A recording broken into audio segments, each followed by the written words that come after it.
नाज़रीन, आज हम आपको मिलाते हैं एक ऐसे दर्दनाक मजदूर से।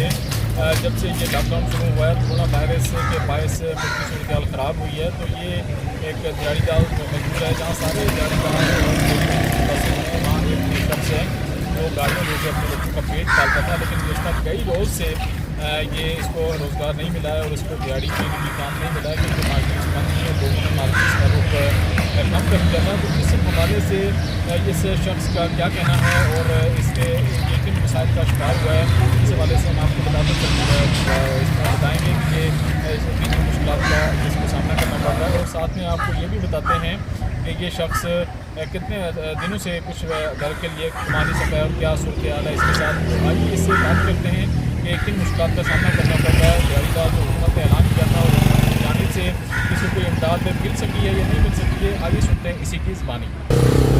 अच्छा, मुझे आप बताइएगा जी कि आज आप कितने दिनों बाद घर से निकले हैं और आप दिहाड़ीदार मजदूर हैं, और आपका ये जो किन मुश्किलात का सामना है इस कोरोना के बायस?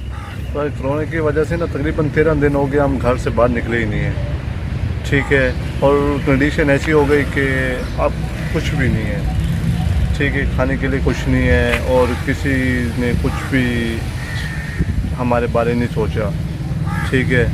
और हम मजदूर हैं जो ताज़ा कमाते थे, खाते थे, बच्चों के लिए कुछ नहीं, दिहाड़ी है ही नहीं।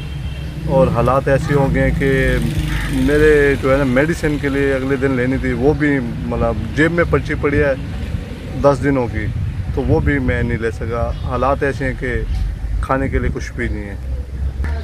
अच्छा, ये बताएं, वज़ीर-ए-आज़म ने जो ऐलान किया था कि दिहाड़ीदार मजदूरों को हम पैसे देंगे और उनकी मदद करेंगे, तो उस हवाले से क्या कहेंगे आप? ये सिर्फ ऐलानात ही हैं या कुछ?